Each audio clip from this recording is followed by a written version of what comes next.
Galain ini kan diadaptasi inspirasi awal dari cerita-cerita di dalam podcast mereka ya. Okay. Jadi mereka sebagai pemilik IP juga pastinya kan sangat total di project ini, bukan sebagai aktor saja, tapi sejak bikin cerita dari awal bikin konsep, film yang kedua apa nih, tentang apa, itu kita selalu diskusi bareng.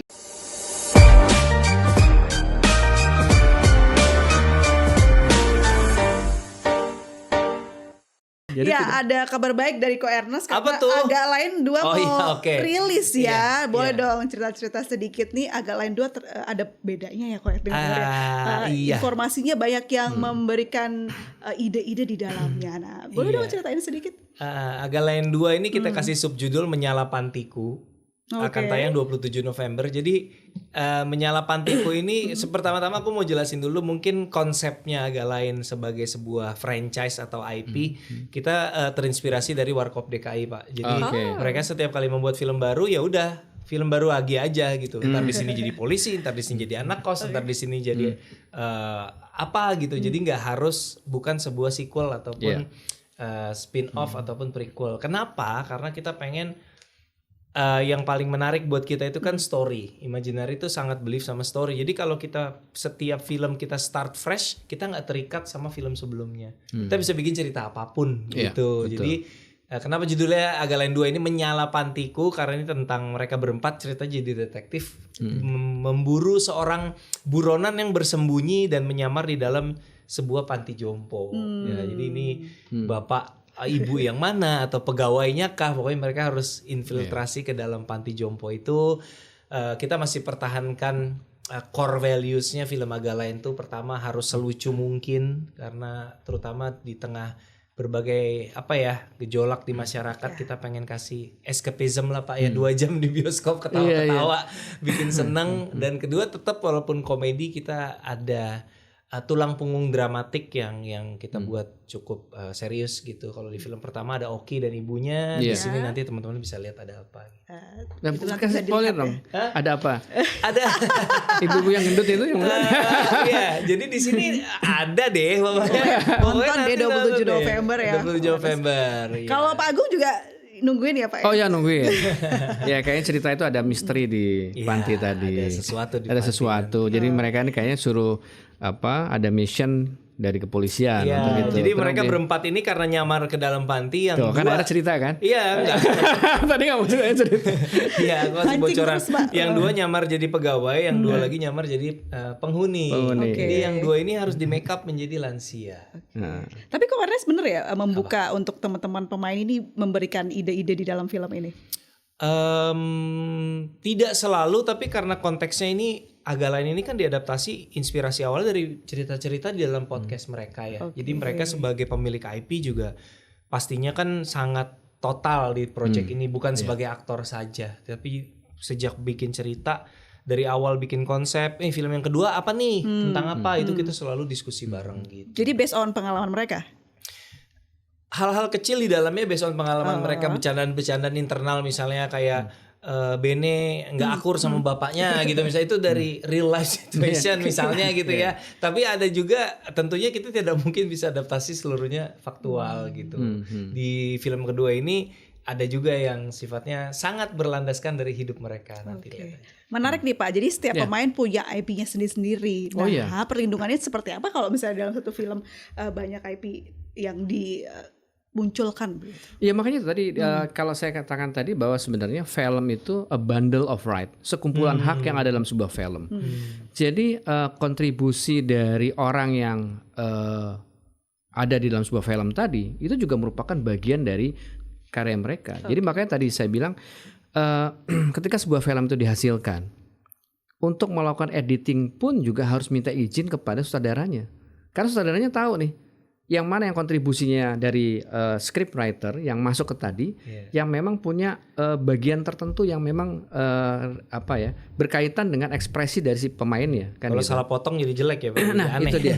Jadi editing itu juga merupakan bagian dari hak yang harus diperhatikan. Gitu. Jadi nggak orang sembarangan. Umpamanya ketika mau masuk ke sebuah channel gitu ya di platform televisi gitu, misalnya televisi gitu. Terus kemudian hanya sekian menit nih, tapi film ini panjang 2 jam. Ada bagian-bagian yang dipotong. Nah untuk motong itu harus minta izin dulu pada supaya tidak merubah. Iya, itu apa namanya dalam hak cipta sebagai hak moral ya harus diperhatikan. Dan sutradara atau produsernya juga harus bisa memperhatikan orang-orang yang terlibat, gitu kan? Ketika film ini booming, ya tentunya juga harus ada royalties atau fees buat mereka yang baik gitu ya. Karena itu kan kaitan dengan mereka yang juga bagian dari film tadi. Nah, saya juga perlu tahu nih bagaimana cara pembagian di film tadi karena kan banyak nih yang berkontribusi kan. Dan saya lihat juga sukses story-nya kan terus film ini Imaginary terus bikin film-film yang akhirnya digemari masyarakat. Sejauh ini kerepotan nggak untuk mengurus hak cipta tersebut Ko Ernest atau sudah biasa? Enggak sih, cukup lancar. Aku rasa sekarang di Indonesia kita perlahan-lahan sudah mulai punya infrastruktur sistem yang cukup. Pak Agung, kalau di Indonesia sendiri sudah ada nggak sih yang mengatur tentang ya hak cipta kolaboratif ataupun mungkin ketika di film ada improvisasi itu juga dilindungi oleh hak cipta? Iya, artinya gini, setiap yang orang yang kan hak cipta itu tidak melindungi ide, tapi ekspresi dari ide. Jadi ketika orang punya ide yang sama tapi ekspresinya beda, ekspresinya baru, tetap itu merupakan karya cipta, dilindungi hak ciptanya. Ya tadi seperti contohnya tadi, umpamanya dalam sebuah film ada scriptwriter, terus kemudian dia mengekspresikan dirinya sendiri dengan gayanya dia.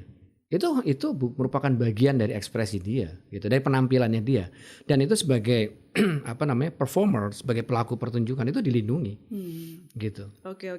Ko Ernest, Agak Lain 2 ini targetnya mau naikin penjualan melebihi Agak Lain 1 atau pengen kasih experience yang berbeda untuk penonton? Aku rasa terlalu susah lah untuk kita memprediksi jumlah penonton. Toh kan film Agak Lain pertama juga 9 juta juga siapa yang nyangka gitu. Jadi kita sih merasa film ini tetap berusaha semurni film sebelumnya.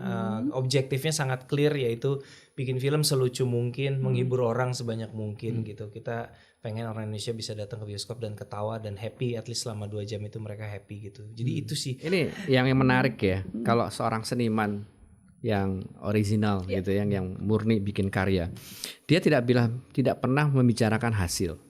Yang penting saya bikin film yang paling bagus. Atau seorang seniman, saya bikin karya yang paling baik.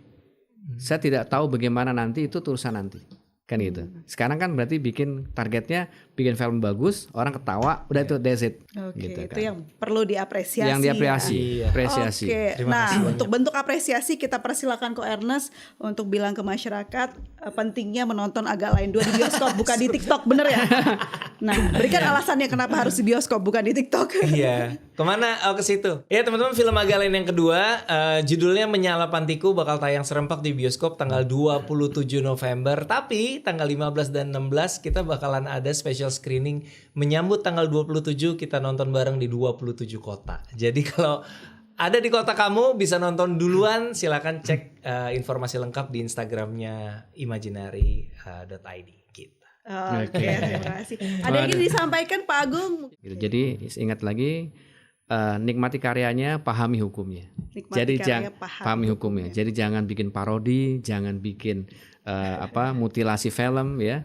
Itu karena juga melanggar IP-nya Ko Ernest. Karena Ko Ernest pasti akan sakitnya di sini kalau. Sakitnya di sini. Kita jadi punya ilmu baru ya di teman-teman sebuat soal perfilman dari Ko Ernest. Ternyata bukan sekedar hiburan, tapi juga soal menjaga keadilan, kepemilikan, dan juga menjaga makna dari film itu sendiri. Karena film yang bagus bukan yang hanya laku saja, tapi yang meaningful ya, yang berarti, yang punya dampak, impact. Seru sekali episode kali ini. Terima kasih banyak. Nantikan episode selanjutnya. Saya Aprilia Putri pamit. Sampai jumpa.